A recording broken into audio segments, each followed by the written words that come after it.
Short, bald, and angry. You sometimes find that your dreams get in the way of your dream. Get out of here! Dreams blocking dreams. Dreams preventing my dreams from dreaming. Get out of here, Baldy! He called down a curse on them in the name of the Lord. Then 2 she-bears came out of the woods and mauled 42 of the boys. I'm a shooter, goddammit. Cross me again, I'll put a bullet through your head! Not that kind of shooter. I'm a peace-loving shooter. A cameraman. I might appear to be short, bald, and angry on the outside, but I assure you I am tall, happy, and handsome on the inside. I am a walking contradiction. Let's get this thing started. In 3, 2, 1. Welcome to episode 20 of the Short, Bald, and Angry podcast. My name is Ian Cinco, and my guest today is Matthew J. Mahler. I'm going to try and keep these intros short or shorter from now on. I'm even considering just dropping them all together, but I can't do that today because Matt Mahler is one of my oldest and best friends. I got to show him some love in this intro today. I've known Matt since elementary school. He was always a strong figure who I think a lot of people, not just myself, looked up to. People just always wanted to be friends with him. I remember more than one of my friends in high school telling me they wanted to meet Matt. When they found out I knew him, they would tell me things like, "Oh, damn, he's so cool. I really want to be friends with him." No joke, that's a true story, and I think a lot of people in high school went through a phase where they actually wanted to be Matt. He was captain of the lacrosse team. I could be wrong, but I don't think he sought that position out. He was just always naturally a leader who other kids looked to. Just by the virtue of his inner strength and natural charisma, he was always in a position of power. And speaking of lacrosse, I actually played lacrosse for years. I had some skills, but I was way too fucking small back then. Most of my friends on the team had already hit puberty years earlier, and some dudes were, they were out there with beards. Just essentially, they were straight up adults, at least in their physical size. I, on the other hand, was a very late bloomer and was faced with a decision. Am I going to keep pursuing an athletic lifestyle and maybe get myself killed or paralyzed by a bunch of much bigger, stronger dudes, or am I going to do something else? It was hard for me because I was obsessed with sports at the time, but I ultimately quit. Or at least gave up on my dreams of becoming some kind of professional athlete, to instead pursue art more seriously. I think around the same time, that's when I quit playing violin. As Matt reveals on this episode, I was raised playing violin, and I was actually a solo-level virtuoso type of a little dude. But as middle school came to an end, I began pouring more energy and attention into my art, and I quit everything I could that didn't feed that art practice. I was taking it very seriously, more serious than ever before, and I haven't looked back since. And Matt was too. As captain of the lacrosse team, and also as just a naturally athletic dude, he stuck with sports a bit longer than I did, but we were always in art class together, working our asses off, and before high school was over, he stepped down as captain of the team. If I remember correctly, he quit the team altogether in order to dedicate more time to his own art, like I had. And I remember it was very hard. It was a very hard decision for him to make, and I think a lot of his teammates at the time were stunned and didn't understand. And it makes it makes me a bit sad even just thinking about it, about kids in general giving up on one dream to pursue another dream. But ultimately, I think he made the right choice. Art was something we both loved deeply. We were falling even more deeply in love with it by the day back then. We were both privileged and blessed to have so many great teachers and supportive parents, and one man in particular, Jeffrey K. Fisher, a man we both consider our artistic mentor. Rest in peace, Jeff. He really elevated us. Matt and I got into art for very different reasons. Matt's artistic interests were springing more from a fine art world, while mine were coming from a love of comics and cartoons. But through Jeff Fisher and all our teachers, we were always pulled into a place where we were looking at all of the best artists throughout time. So despite our earliest beginnings being different, we share a very strong and very interconnected understanding of art. I've always had a kind of ridiculous work ethic, and long before Matt and I had to make the choice to quit things to become artists, I was already quite a productive little dude. Middle school and high school were some of the hardest times in my life. As my memory fades, I always have to remind myself of that. I had a lot of friends, but those years were the years where everyone started to experiment with drugs and sex and parties.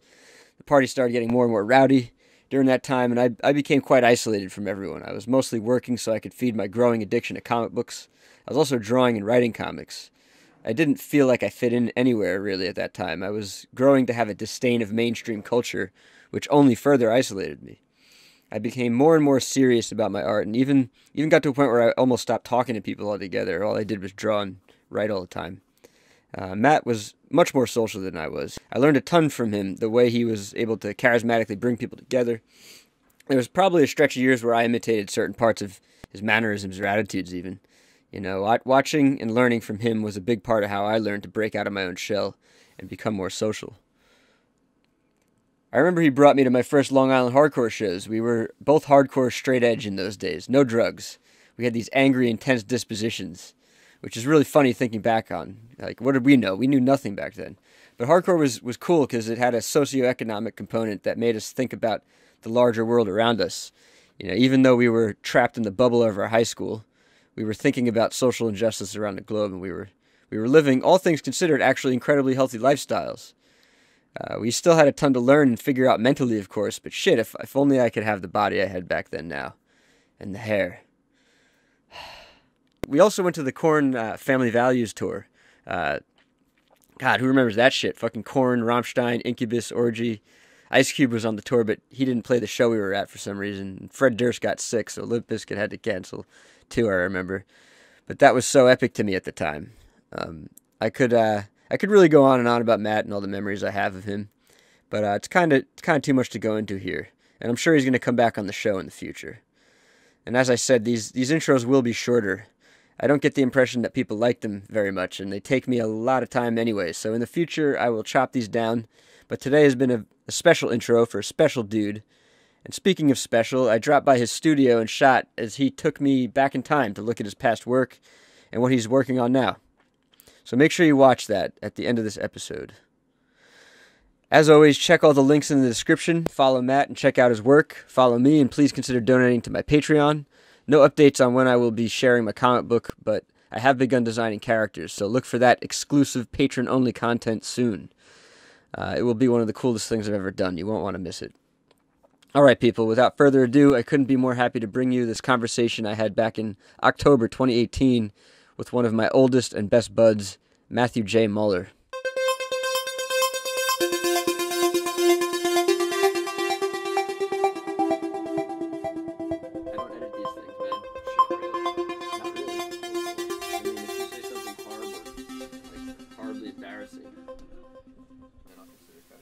How close do I have to be to this microphone? Closer. Yeah, scoot in a little bit more. Yeah, that's good. Yeah, just get it so it's like you're almost touching it. Okay. Yeah, it's always funny getting started because I feel like I want to move things around still. Like I'm not totally ready to go, but feel free to adjust. Hit record, man. We're going. Cool. We started. It's official. I got my very old friend, my good friend from elementary school, Matt Mahler, and I don't even know if I can call this my studio. I used to always say in my studio. Now it's my. I would say in the house. In my house. Yeah, bro. My little spaceship here. Very cool. Yeah, man. It's a pleasure and an honor and a joy to be here. Yeah. And you are an artist, a painter. It's true. Abstract painter. Sure. Conceptual. Yeah, there's like some concept in there. How do you describe yourself to people when you're forced of it, when you're up against the wall? I make paintings. Yeah. I make stuff. Simple.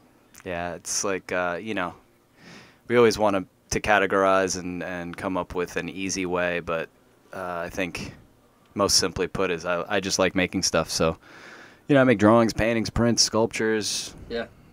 Yeah. You've made a bunch of things over the years. Yeah. And right now, I just noticed just 2 days ago, I was talking to Caitlin. She told me about some new thing you have up. I forget what it's called. It's what is the this weekend. Glen Lily grounds? Yes. You have these like camouflage. They're dope, man. Thanks, dude. So this weekend I was part of a weekend art show up in Newburgh, New York. This last weekend. This last weekend, and it was only for the weekend part of Newburgh Open Studios, but it's a site-specific art show at this Glen Lily estate. My friend Lacey, who also runs Sardine over here, where I've had a number of shows. Right around the corner, right? Yeah, she lives there, and it's 10 acres overlooking the Hudson, and basically every year at this time, she invites about 30 artists to do site-specific pieces for the weekend, and you know, I did it kind of casually the first time, and then realized like, oh, this is I found that I really enjoy specific problems, like almost like solving a problem. So this has become like an annual problem, not in a negative way, but an annual kind of challenge, you know, to like make something that can be outside, that has some kind of relevance, that connects to, you know, to my set of Canon? yeah, That's like what you're saying. no, my like set of rules or like my interests, you know. So Aesthetic. yeah, and it's total It's always, blast, you've man. done it before? Yeah. It's always outside? This is the third year. The first year, I threw this sculpture together. Didn't throw it together. I mean, I totally conceptualized it and put it together. Yeah. And yeah, it turned out well, but it, you know, wasn't quite able to withstand the elements. And then last year, What happened to it? oh, nothing. I mean, it went fine, but it just like, you know, it was like birch plywood spray painted. It wouldn't have lasted long if it very rained. temporary. Yeah, and that's okay. I mean, it only lasts for you know 2 days really, but now I'm starting to think more of like longevity, like and also thinking about how it's an outdoor project and things should be weather resistant at least, you know. Yeah. So this year I worked on some tarps with some duct tape, keeping it like, you know, again, like trying to stay true to my vision, and keeping it kind of like funny and clever. You know, there's like this balance that I'm always trying to achieve of like cleverness, of accessibility, of directness, but also like some kind of I don't know, a place for the viewer to kind of come in and figure out their own conclusion, you know? Yeah. So, really fun. So how long do you think that these would last? That's a good question. I was doing Do you get to test it? Like it stays up as long as well, it I don't know. lasts? It really is up to Lacey. I told her I didn't take them down, so they could still be up out there. Right. And, you know, it's really basic. So it was, I took some duct tape and I just applied duct tape to these tarps, these like, I don't even know, they're like plastic tarps. Were they see-through tarps too? They were not. They were camo They were just printed. camo. For some reason, yeah. the picture made me think Well, I was dude. looking through it or something. Yeah, because that's the camo effect, really, I think. You know, That was some good camo. That was some good camo. looks really cheap, right? no, dude, Some camo but the looks thing better. is like that was just printed on the tarp. I didn't realize it. I mean, that's obviously how it would be made, but I hadn't, you know, I love the fact that I can come up with an idea, you know, hit up Amazon and find almost anything I need, you know, and have it within, you know, less than a week. It's amazing and also scary in some ways. What you're coining a new art movement, the Amazon art movement. Well, yeah, I've thought about like, you know, the accessibility of material and how that is part of our contemporary kind of ingest, what we ingest and what we live with, and how that's and that's an important thing to me.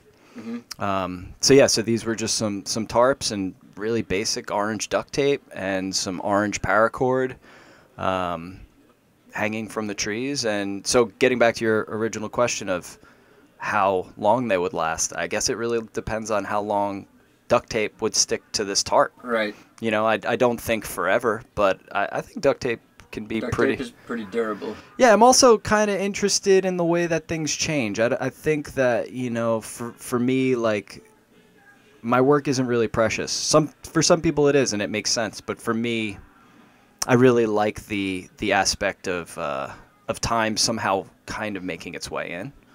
So that's what allowing, you know, working with materials like this allows some kind of, experience of time. I mean, it might not be immediate. It certainly wouldn't be immediate. But I had the option of painting it or working with something more direct. Right. And something that would not be permanent. And so I chose that. It's cool, man. You definitely have your own language. That's cool, man. It's been slowly building.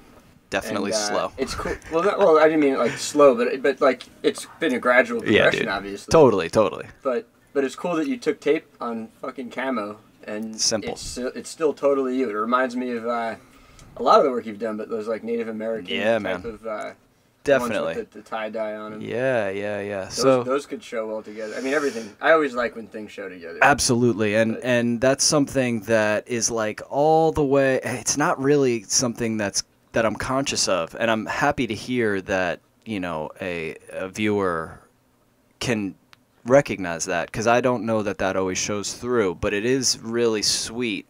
I would say the Reebok ones. Was it Reebok? Nike. I mean, yeah. That was kind of more. That felt like a whole new direction. Not that it doesn't fit with everything. It all fits together because it's all geometric. Definitely. It was a big jump visually, I think, for most people. I don't think many people would connect with that. But for me, it was always about... I'm really interested in the way that we experience art, you know? You already mentioned we go back to elementary school, which is like one of those really rare occurrences in New York, and a special one. But... we grew up... I guess people don't stay in touch? Well, no, not necessarily, but I think, New Yorkers are not necessarily local. Right. We kind of grew up close. Yeah. And we've kept in touch, and I think that's really special. I mean, maybe this is a common thing in New York. I don't know. I don't know. I meet people who would say both ways, like, that's so special, and other people who are like, because they don't have it. Totally. I have like 20 of my fucking elementary school. Yeah, no, I think of like my wife, for instance, who is from Toronto and is, pretty far away from her friends. I mean, there are some, and it's great. And those are like, there's like a bond that's there, even if she wasn't super tight with them back home. Right. Here in New York, there's like a closeness. Because you're so far away. Kinship, of created through a shared experience, Totally. It's its own type of community. So totally, and really important. But going back to where we came from, like growing up in the suburbs, like we both had an interesting kind of introduction to art. We took some pretty serious art classes in high school. Worked with I would say a mentor, mentor figure. I call him my mentor. Yeah, absolutely. Jeffrey K. Fisher, my mentor. Absolutely, mine as well. And learned a lot of things and kind of helped steer us in some way. But I also started picture framing at like a poster shop. I mean, Joe of Smithtown Picture Frame. I don't think he'd consider himself a poster shop, and I don't mean that in a negative way, but it was like very accessible artworks for the most part. I mean, Joe did some beautiful restoration of paintings and stuff, and taught me some of that stuff as well. But that was my earliest kind of introduction to the commerce of art, and that has kind of set me on a path in terms of what my personal interests are and what I want to get out of making art and looking at art and experiencing art. And that's kind of been the barometer, not the barometer, but it's kind of directed me in a lot of ways. And I think art... Jeff and Joe and all that stuff. But really like working with art and being the person that touches it and handles it and archives it. And you have art handled as well. Oh yeah, man! Yeah. I've worked in the industry, and I continue to work at a framer here in Brooklyn, and handmade frames, working with some really high end artists and objects, and it's it just reminds me of what I think is so amazing about art and how I think that it's so important for people to experience. So I guess coming back around to where this kind of this idea stemmed from was I want my work to be accessible not only to the artist and the art viewer, but to the average person. And I know that that's like a stretch in a lot of ways. The street. I want that too. I totally want that too. It needs to be, it needs to communicate. I remember one of the first conversations we had when you came back, you went to Pratt, right? So I remember you went to art school. I went to a liberal art school. And I remember that was one of the first things that you said coming back was after your freshman seminar or something, talking about how in the most basic way, art needs to communicate. And I think about that and yeah, duh, in a lot of ways, but also as somebody back then I was probably preaching some Illustrator stuff. And I was holding communication up here, but communication is just like, it's just a thing that happens. Yeah. It happens by accident even. Definitely. And you're trying to do something. Say something, do something, show something, express whatever it is that any artist is trying to do. Right. It ends up communicating and something. I guess communication, you're right, can happen in so many ways. Yeah. There's like the communication that you intend, right? But then there's the communication that happens out of circumstance and happenstance, and you know, as a maker, you can only control that communication so much before it is interpreted by your audience, and so that's something that I'm really interested in, and where that goes. Interested in how not only you can control it, but also how it has its own life? Both, yeah. Absolutely. And what others will take from that, you know, and how they'll spin it and interpret it. So. Yeah. What have been some of the interpretation? Have you had any wacky interpretations over the years? I mean, I'm just thinking. I can't think of. I know I've had some outlandish interpretations. Totally, dude. I can't think of any. I can't either. Or good ones, for that matter. Yeah, I think the thing that always is tough for me is when as you kind of alluded to, I like to move around. Like, I don't like to make. Some artists have a style, right? It's like, oh, yep, that's a so and so, and that's their style, and that's cool, and I appreciate that, and that's not me. You know, you have it though. Yeah. No, I mean, we started talking about how there's like a thread, and I'm happy with a thread, but I'm not the guy that paints landscapes with dots. Right. You know, I'm not a pointillist or anything for that matter. You know. You could though. We've done it. Sure. We've had to do it. Sure, absolutely, and there's nothing wrong with it, but I don't think that's what. For me, that's not what art's about. You know, art's about the journey. It's about like the question. It's about the ambiguity. It's about like not knowing. You know, for me personally, like as soon as I know, I'm out. It gets boring. I don't want to do it anymore. Yeah. I figured it out. Yeah. You know, once you know the trick. Yeah. You know, fuck it. Why do it? Yeah. Life is full of all these questions. I'll totally agree with you. I mean, if I'm making work that feels like it's all part of the same body, it's because I need to get a certain amount out. Definitely. But I definitely change week by week, definitely month by month, year by year. Like if you compare what I was doing last year to what I'm doing now, it's not the same at all. Yeah, that's like, because there are artists who literally do the same thing, maybe their entire life. Yeah. Yeah, and again, that's not like a bad thing. It's just not my thing. Right. Everyone has to find their own path. Yeah. And I think going back to this interpretation, I know that one of the things that's been kind of tricky for me over the years is like when I make that move, right? Maybe it's a conceptual move, maybe it's like an aesthetic move. It's personal, and that's where things are personal to me. You know, that's where my actual art making is very personal. And sometimes that response is like, I don't get it. I don't know why you would stop making such powerful work. And, you know, that's somebody's interpretation, and that might be the case. But making art is a very Are you saying that people say that to you? Like they don't understand why you stopped making certain pieces? Absolutely. They loved it. Exactly. They got it. I mean, I've probably said that to you. Oh, I don't know that you have. The Nike thing was the one thing where I probably said the opposite. But I'm like, I want to see more of all of it. Yeah. Bring it, like synthesize it, keep mixing it and matching it. Yeah, man. Including the Nike stuff. It was just the Nike stuff was like you did a lot of it for a long time. Yeah, well, I think also like it's interesting that you're saying everything you're saying right now, but then the Nike stuff. I'm right? Like that was long stretch of time where you were doing that. So I got to a point where.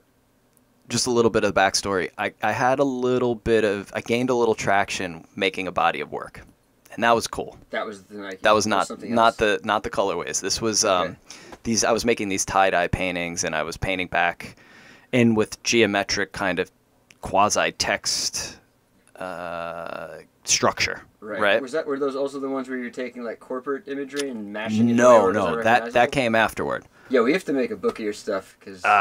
Dude, it's crazy. Yeah, we do. We'll get to that. Yeah. But so I was making these tie-dye paintings, and they were very, very symmetrical. And I started to kind of, like I said, people recognized it as like a thing. It became something that people could talk about, and it was cool, and it felt good. But I don't know, I got to a certain point where I became the symmetrical tie-dye guy, and Right. that felt limiting. And so that was when I kind of, I don't want to say I had a freak out, but What was the traction? just Shows. you know, like You a lot. selling some of them? Yeah, sure. And some group shows, and everything was good. If I look back on my CV from like 2012, 2013, it was pretty rich. You know, I was doing a lot more shows back then. Yeah. You've done a lot of shows over the years, man. Yeah. Compared, I'm just kind of starting. Yeah, that's to you. okay, man. You've I mean, done so many and I shows. don't. You've curated. You've done your own shows. You've done group shows. You've Absolutely. Done a lot of stuff, I need to do a lot more shows. So anybody that's looking to find some artists for some group shows, I'm down. My old boss and coworker and friend Starman, who I think you might know about. Yeah. He tries to do one a year. When he told me that, I was like, that's what I'm going to try to do. Yeah, that's a good number. If nothing else, one a year. Yeah, man. I mean, you should have. We kind of talked about having a goal. Not a goal. I mean, that seems so basic. But like having something that you're shooting for. Right. And that could be as simple as I want to get out there once a year where I really focus on creating a body of work or putting an idea out there. I think that's good. But you're well beyond that in my opinion. You know, it might not be specific shows, but you're doing. I've had a bad year, but a good year as far as art and shows and things go. I hear you. Yeah. I hear you. Because it was, you were at my book release. That was less than a year ago. Dude, so that was incredible. That counts as this year. Yeah, it's or incredible. It counts as That's like a major accomplishment. And that was a milestone. Yeah. Yeah. And, those kind of things are really great. And the more you have, the less special they become. Right? So we want them. But it's also important to have, like, the lulls, because those lulls make you want the peaks more. You want to have those times. You want to feel good. Absolutely, and everybody wants to feel good every day. Do you feel like you go through withdrawals after shows? Dude, absolutely. How bad are those withdrawals? Post show is.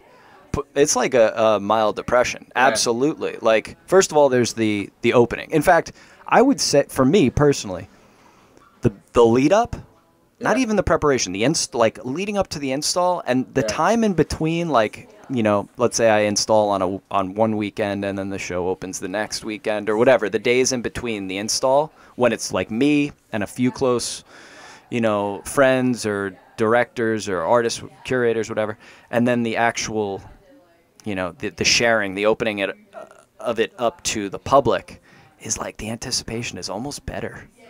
It's I agree. Fucked up, like almost better than the actual payoff. And I mean, that was the same feeling I had with Christmas when I was a kid. I discovered, like, actually opening the presents isn't even as good as that month where I feel tortured, like I can't wait. No.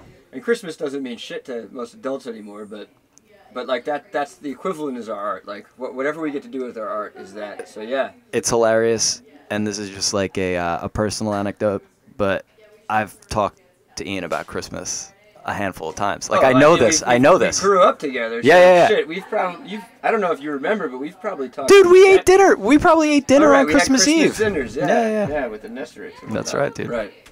But yeah, no, I'm with you. The anticipation is incredible. So those post-show blues are real, dude. And I would say most creative people that share their work would say the same thing.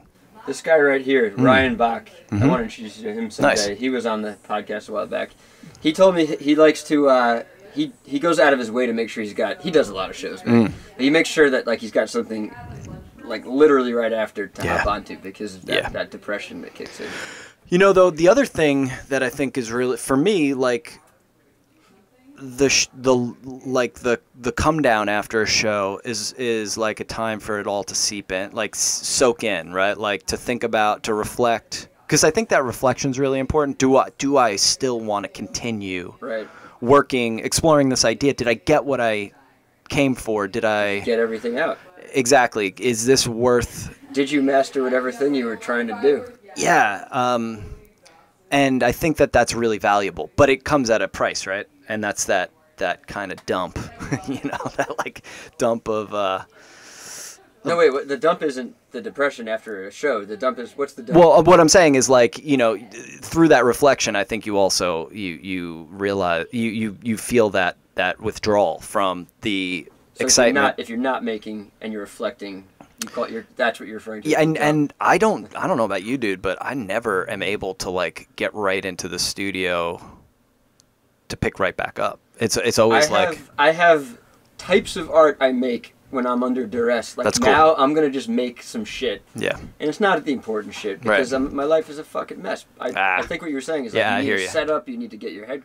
Like, there's a certain amount of mental clarity necessary to make the good art. Oh, yeah, man. There's like, you get into that, like, that flow zone, where it's just like no questions. You just know you got a job to do and you're able to kind of lock in.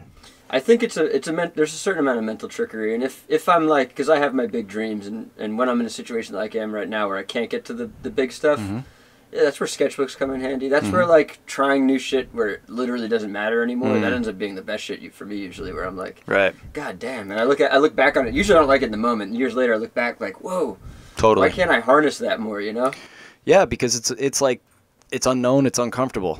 Yeah. And also I think like we want to kind of work with we want to be in that space that's comforting, that feels familiar to a certain degree. As much as like I love not being bound by some kind of style, as much as I think I'm not bound by some kind of stylistic appearance or whatever it is. I think,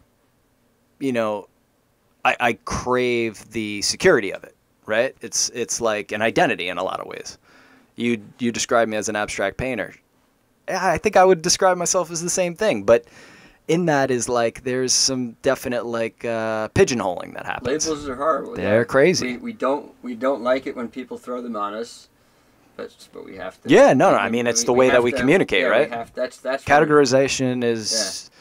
That's the one important. uniting thing for all artists is everybody's kind of like squirming when you make them talk about what box they fit in. Totally, man. It's a weird thing. Yeah, what's your elevator pitch, right? Right. Like, how do you describe it in Depends who I'm talking to. 10 seconds or less, Yeah. It's crazy. But with movies, relevant. I've learned how to write them down. Cool. Yeah, it's not as easy with art. I try to keep it real brief, though, man. That's so key. I've gotten pretty good at that. Like, if somebody really wants to have a discussion with me, I can talk, but usually people don't give a fuck.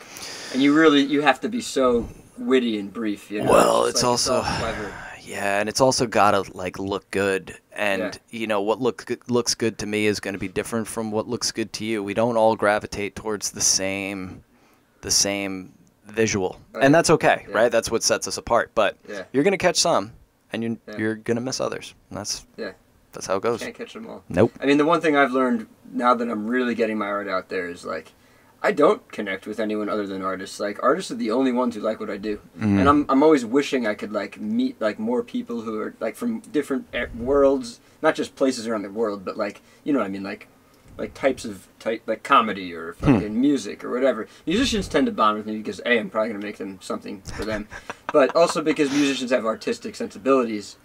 But yeah, comedians, I've been going to comedy shows, not so much, surprising, because I think there's a huge art to comedy. Oh, dude, it's one of the most direct forms of art.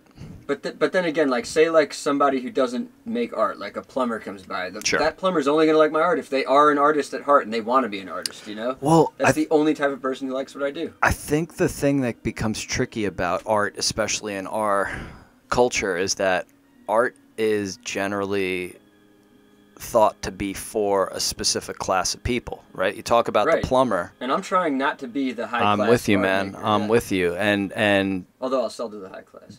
No, of course, but thinking about like the role of the artist is kind of like the magician. It's kind of like this the wizard, the entertainer. Yeah. Entertainer for sure. And definitely not for everybody, right? Then there's also like the way that art is kind of like can intimidate, right? Because it's mysterious. It's, sometimes the simplicity of it can be daunting, right? I hate hearing when art intimidates somebody or anything Totally. like that. Yeah, But you get upsets it. me. But we get it, right? Yeah. We know why. But the plumber's making art too. Yeah. Not necessarily agree. art with a capital ART I'm with you. in the museum, but Yeah. they're craftsmen, right? They to varying degrees, and they appreciate something that works. Yeah. That doesn't drip, that doesn't leak. And I think that that's something that can connect, right? So figuring out how to relate to that person, the Right. plumber, the bus driver, the lawyer, Right. I don't know, something that works, right? Yeah. And that's something that we can all recognize. Yeah. So I'm gonna take a chance here and let the dog out. Should we crack open these beers? yeah, She's absolutely. starting to whimper. I'm gonna get one of these guys going. Give her one more treat. Luna, come here. Hey, you want some water? Get some water. Get some water. Get some water. I'm gonna get Mr. Cinco's Yeah, it's ready for difficult, him. Man, I'm trying to keep this dog in my life, so I don't want Jen to take her all the time. Yeah, she's cool, man. When you're trying to do a podcast with a dog. You like that? I love the sound of a freshly cracked beer. I guess who doesn't? Here you go, bud. There's an art to that too, right? Mm-hmm. The crafting of beer. Oh yeah. Thanks, man. Yep. Cheers. Cheers. I'm glad you're here, man. Yeah, I'm happy to be here. Isn't this good? Mm. This feels right. Mm-hmm. Yeah, it's a very cool space you got, man. Yeah, it's cool. I need to, I haven't had time to, I need to build some stuff so that all that shit's not out in the hall. Yeah, it looks pretty good though, man. I mean, you got a lot of stuff into a very Yeah. modest amount of space. I still might have to So congratulations. figure out how to get rid of some of this shit. You'll figure it out, I dude. haven't done any of that yet. It'll happen. Don't worry. Yeah. So where were we? What were we? Do you remember what we were just talking Just about? fucking, just going, dude. Just jiving, bro. What, do you have any upcoming stuff? Like new work, new shows, anything So like I've been that working coming up? kind of like with a very consistent motif for the last couple months, which is just kind of stripping down the act of painting, the act of putting paint on a surface. Been working on burlap, which I think most people recognize as like a pretty basic material. I started working on it about a year ago, actually, when I was making work for that Glen Lily Grounds show. I made these like target paintings, and I stretched burlap over around like a Tondo stretcher, and referencing like garden material. Burlap it's been something that painters have worked on, but it's also been, I would say it's more commonly used to transport commodified goods like rice and coffee, used in the garden. What is that's? It's got like a lot of breathing. It's a lot got of holes. it's a very wide weave. That's a cool material, man. It's cool, yeah. It's definitely been, it's presented its share of challenges, but I've kind of gotten to a point where I can work with it, and I'm really just interested in interacting and exploring its relationship to high art and to, more accessible everyday culture. So, would you say that the communication you're trying to get at it's a dialogue about high art and accessibility and all that? So it's like you're like working in a language that has sort of been handed down by like the big names, like some of the big names that you even rap Totally. and art handling. Yeah, I think that's definitely an entry point, is my place in this, being behind the scenes for so long and having a really intimate relationship with a lot of art objects that most would never be able to. Yeah. You touch it. Oh yeah, absolutely. Handle it, and Matt's got his hands on all the big names. Yeah, some more so than others. And but yeah, definitely also knowing the the financial value of some of these objects in society and how. Do you know how valuable the most valuable piece was that you touched off the top of your head? Probably the most special one. The most special to me that like immediately comes to mind was working on restretching a Hans Hofmann painting. That's special. Dude, was there one like priceless, or was there? I don't know. Like $1 million or $3 million. Dude, I don't know what the price tag would be on that piece, but I do know it was. Hans Hofmann's like an old favorite, right? It's like some fucking heavy duty lifting, you know, and restretched a de Kooning one time. That was pretty amazing. I mean, nerve-wracking, but also just how is it? Did it need like touch-ups, or was it no, and we're not doing any of that. We're literally you just stretch, literally replacing the stretcher or putting it into a float frame, but it was okay, like no wear and tear on anything? These things definitely have wear and tear. Yeah, it must, right? By the time, when I'm working in a framing capacity, by the time I'm being called in to do any of that, I'm really just trying to do the least amount of touching as possible. Right. The least amount of handling, but so nerve-wracking, man. Yeah, but you have to put it out of your head. Yeah. I would imagine. I mean, this is nothing put out like the nerve-wracking part, but this can't. A little fear goes a long way, though. Oh yeah, it could. But that's where I guess like I think of like a surgeon, right? Like a brain surgeon. That's some serious responsibility. That's something that I couldn't even fathom. If you fuck up a de Kooning, you're gonna feel like a moron. Dude. But if you fuck up a brain, you're gonna want to commit suicide. I don't know. I mean, I've definitely had my share of slip-ups working with art, and it feels pretty fucking shitty. Yeah. But it's nothing like a human life. It's inevitable. I mean, it's inevitable, right? You're working with art. At a certain point, you're gonna fuck up art, your own included. Totally. You're working with brains. You're gonna. Fuck dude, up I fuck a up brain. my own paintings all the time. Yeah. That's part of the deal. Yeah. But I was just handling that piece that I sold outside. Yeah. And I don't know if you heard me. I was like, I got to be more careful. I'm usually pretty reckless with my art. yeah, we got to talk about some art handling. I was just whipping it around, and like the corner knocked into the wall over here. Dude, let's hope that your new collector is not listening to this podcast. Well, by the time it comes out, let's hope that check cleared. Shit, man. Absolutely. Mm-hmm. Yeah. Collectors, man. Do you have collectors, and like, do you keep a good mailing list, or keep good it's definitely something that I could track of? Yeah, I mean, I know what I have. I literally just moved my studio about 4 or 5 months ago, so I'm very aware of what's in there. No, I mean more like what other people have. Who has what? I try to. I definitely could be better at that. There is a book someplace where when I think I was probably like 19 when I first sold my first like drawing or something, and I definitely wrote down. I kept it pretty up to date for a while, but I could do some updating. Make sure to stay in contact with those people.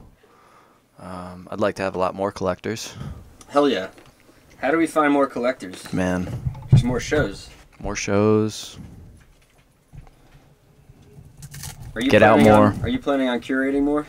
It's something that's always there. It's like one of the tools in the toolbox, you know? Right. You can always do it.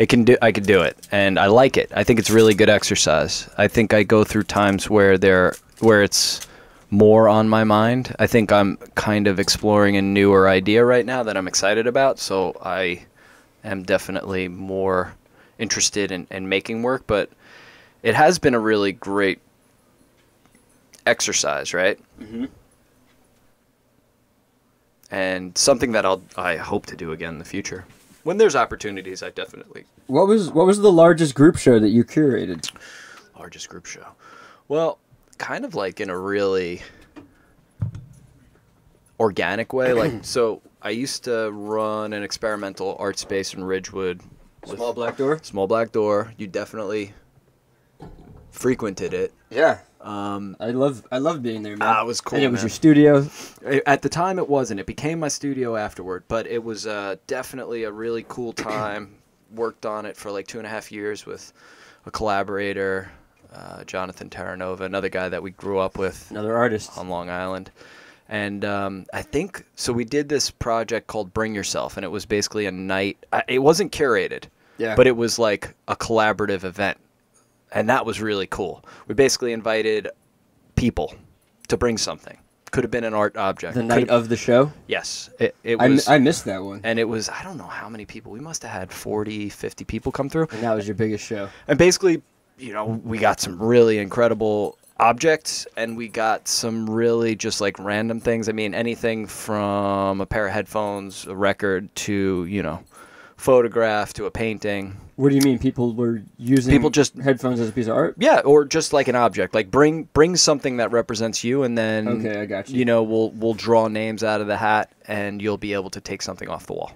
So in a way, that's a great way to make people who aren't artists have a moment where they're artists. Is that the concept? Yeah, I guess like loosely. I don't think I thought about it that much at the time. It was more just like getting people together.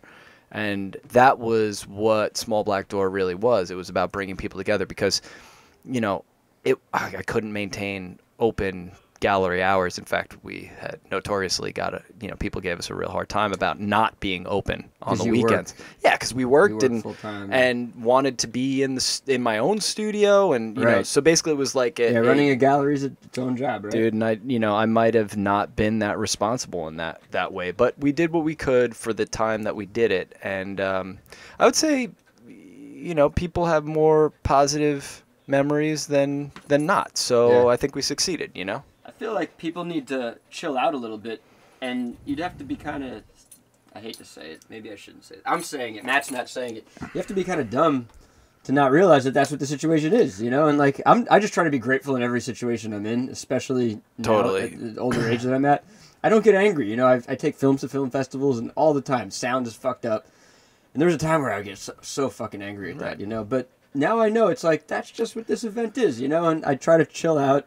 And it's all about meeting people, so right. I think don't burn bridges. I think there were some people. If somebody invites you to participate in a show, it might not be as easy as like, yeah, sure, I'll drop that piece off, no problem. It might take some effort for you to get your work into it, and the artist needs it's always a pain in the ass. Yeah, and the artist really deserves to feel represented in the best way possible. But I agree. But with that being said, I did my best to be as transparent as possible. Like, listen, this is like a pretty casual thing. The opening night is going to be kind of the main event. This is when people are going to see. That's the opportunity for visitors to come and view your work. And then we'll do a closing also. Yeah. And there might be, it's open by appointment. So if anybody wanted to visit, they certainly could have. Right. Yeah. I always tried to be accommodating in that way, but that was a really fun project and something that I had no real understanding. I had no concept of its power at the time. It was just like one of these things that you just do. Sometimes you get an opportunity and you just take it, but in reflecting, it was like special. Yeah, it was totally special. It was very special. Yeah, cool space, cool place, unique. Met like some really amazing people. Showed some killer artwork. It was awesome. One more like how much question. How many? Do you know how many shows you did? I don't know, dude. I mean, because there's those shows that you did when we were young. Yeah. That we don't really. I mean, at Small Black Door. How many shows at Small Black Door? I think we did like 9 or 10, somewhere around there over the course of 2.5 years. It was very casual. It was not. I remember Lotta danced there. That's right. That was actually one show, or did you do that more than once? So my wife Lotta, she was Lotta Jamidi at the time. She's now Lotta G. Mahler. Yeah. You put a ring on it. I did. She performed at the show Hypercolor, and that was a really special show.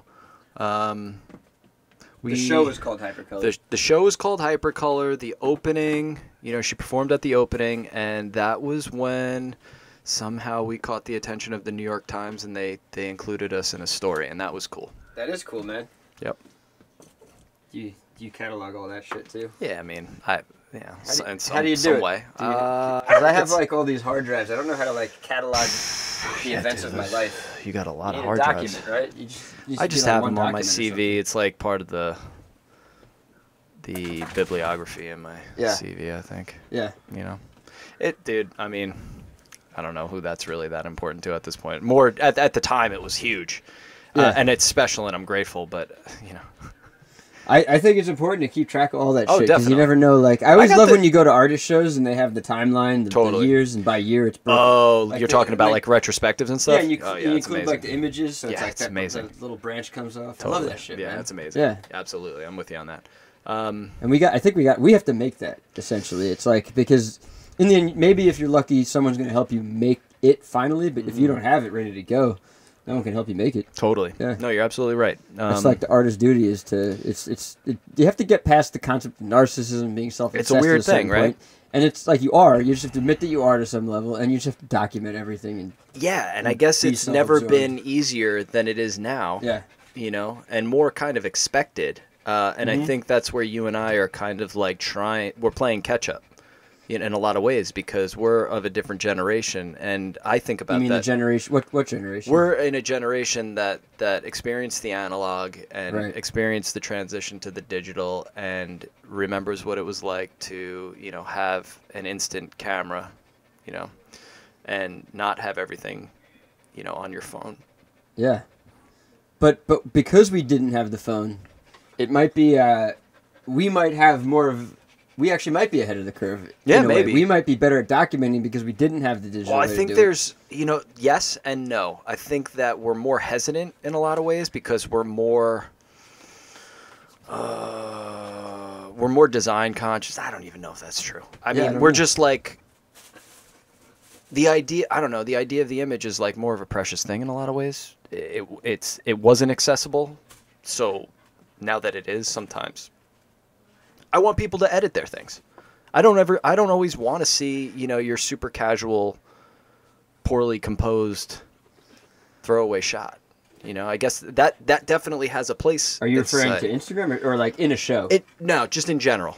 You know, In general. like the way that More editing. Yeah, just like more consideration. Yeah. Come on. I mean, I don't think that's a lot to ask. Maybe let's shift gears to talk about what your like routine and habits and process are like. Do you have any of that right now? Do you have like a consistent workflow?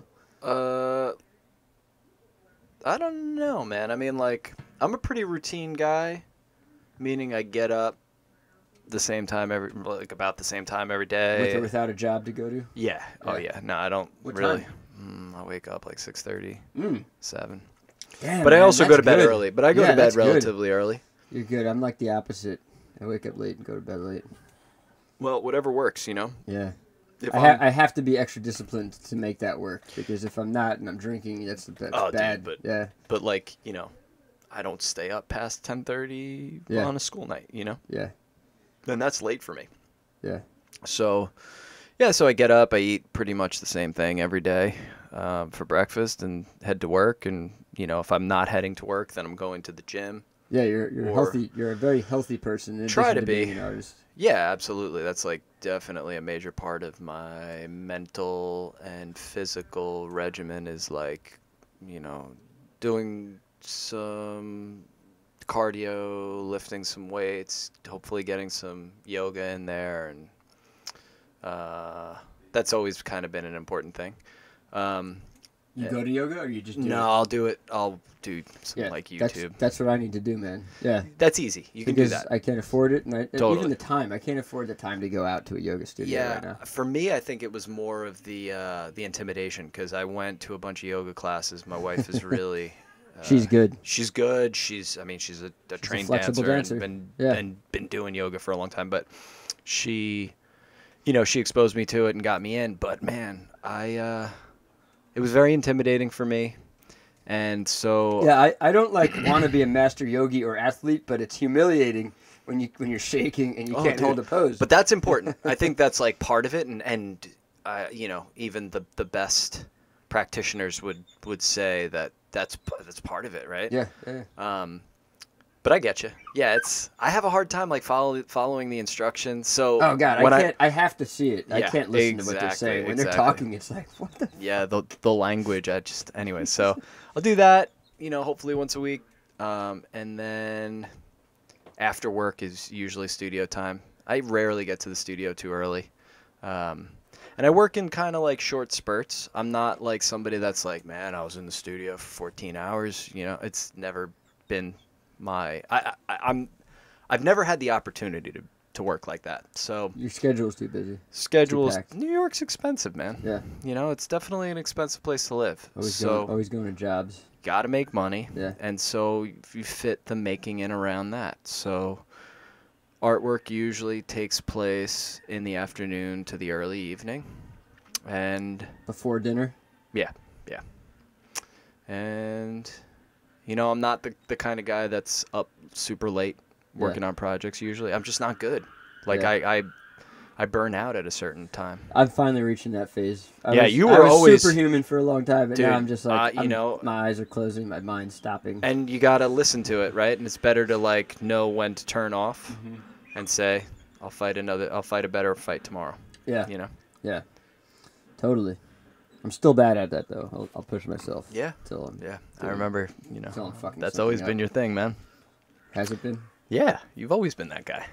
Burning the midnight oil. I remember in high school you pulling that. Yeah, totally. I've been doing it since a very young age. Yeah, and I would always just be like, dude, this is crazy. It's just, I want to be a cartoonist who can just, like, draw anything really fast, but I'm not. And it takes me hours, and I have to fucking agonize over it. And Right. I have to focus hard for long stretches of time. That's second guessing, right? That I don't know. I mean, sometimes I can do quick art, but sometimes a lot of art Dude, takes you've me been like doing 6-8 hours. you Yeah, know? but come on, man. I watch you do these drawings in the book when you sell somebody the book. Yeah, no, that's helped strengthen my cartooning abilities, Dude, man.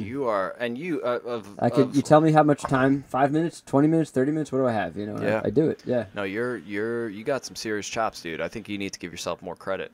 Well, I mean, I can give myself, I can do quick, I'm getting better at becoming the cartoonist I want to be, but yeah, that stuff I was doing in high school, it was because it took that long, you know, Yeah. and for me, it's always been at night, like, I'm easily distracted by people, or maybe the people in my life learn how to leave me alone a little better, I don't know what it is, but yeah, nighttime, everyone's asleep, I fucking crank. You Yeah, know? man. Hey, Yeah. if that works, that works. Yeah, I've tried to do the early schedule, and sometimes I do it, and sometimes I have to do it for whatever job I'm doing, but, like, I naturally fall back to the late night Yeah. schedule. So that's when you're up. You know, Yeah. everybody's on a different clock, right? It hurts when I have a job, like especially with, like, new people, and I can't fall asleep, like, when it's time to wake up at 4:30, 6:30 or whatever to get to a new job with new Shit. people, and I've slept, like, an hour and a half. That's horrible. I've had several experiences like that this year. That's rough. Working dude. the Armory show, I worked at a bunch of art fairs this year. Oh, no kidding. That's it's not really high stress because I'm pretty used to high stress environments, yeah. but it's kind of high stress. Oh yeah. I mean, And it you have has to be able to function high level and talk and communicate and stuff. Totally, Yeah. and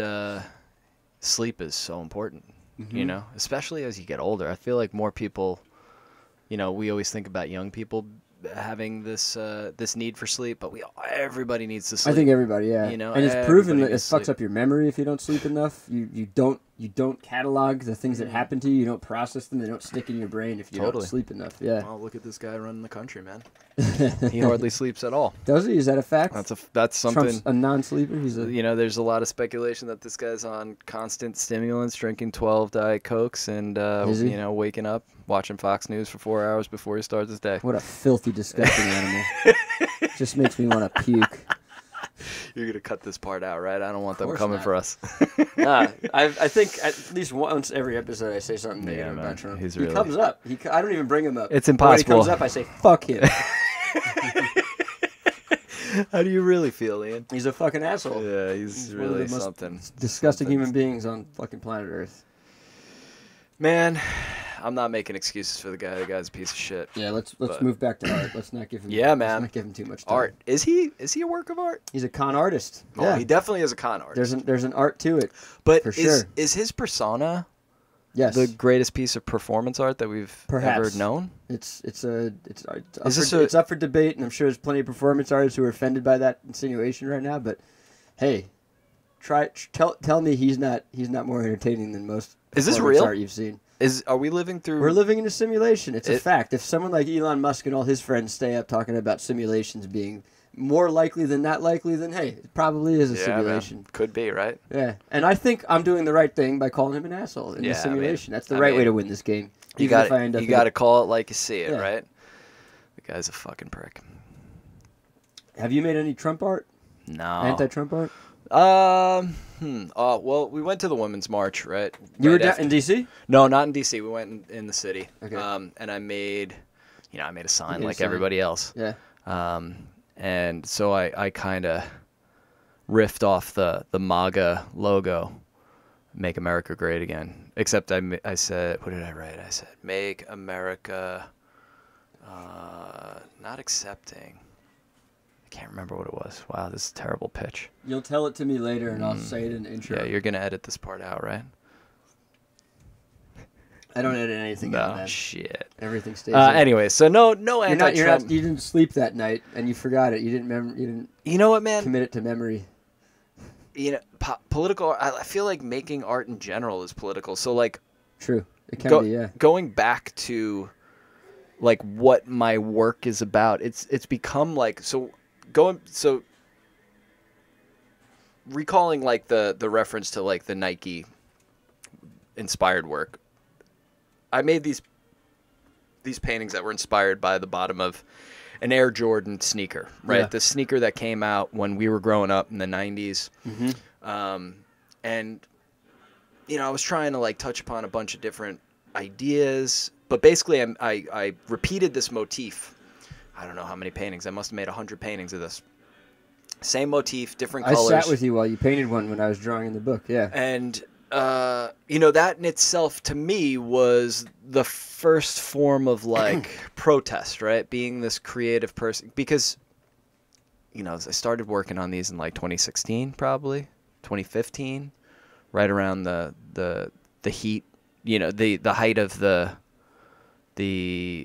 election, and just started thinking about The Trump election. yeah, the whole election cycle was making everybody crazy, but also thinking about like my role in society and how, artists are often the very least appreciated, but also expected to produce and create these great statements and sentiments and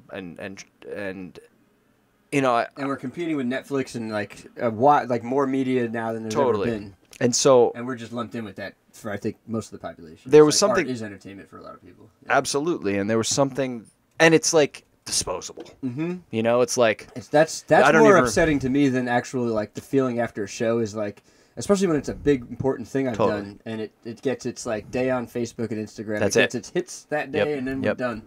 Pushed down the timeline. and that's like the time we live in, right? And like we have to accept that we can't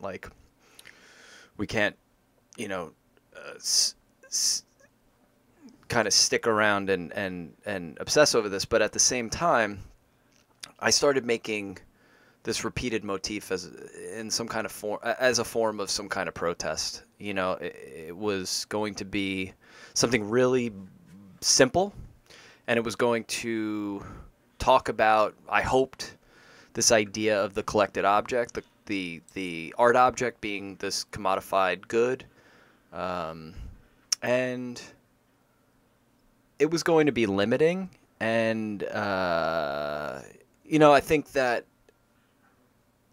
one of the things I learned is that people might not really like that, especially now. They want more. But maybe that was what it was about, was like, recognizing that people want something new and fresh and exciting every second. Yeah. They want to scroll through their feed and see new work over and over again. So what did I do? I started a new body of work that's all repetitive motif again. Just really kind of What you mean post? Yeah, that's kinda Nike, like there's a new. I've been working with the same kind of structure in my painting again. Oh, that's your thing, man. I mean, guess, I don't know. You crank Isn't out that bodies of work, and they're Yeah. I'm not going to hop on the side that says you shouldn't do that. I'm just Right. going to hop on the side that says do more of all the other stuff too, and Totally, synthesize them, and keep pushing all of it. No, absolutely. Yeah, I mean, new shit is always good, and I'm always I feel like that's a common critique I give people. I'm not one to give people like rip you apart critiques usually. I'm usually just like do like this 100 times. That's something I recommend to people. I feel like Totally. because a lot of people, they have this great spark and they don't take it anywhere. It's just like they have two pieces. And it just doesn't feel like anything happened. They didn't figure it out. No, they might no, have it in and- their head, but we don't see it. Right, and you really got to dig in, right? I think, and that's a hard thing to do, right? Because we're overstimulated. and your viewer is going to be overstimulated, and they're going to want something super exciting and super flashy and I hate to say gimmicky, but Gimmick sell. Absolutely. Yeah.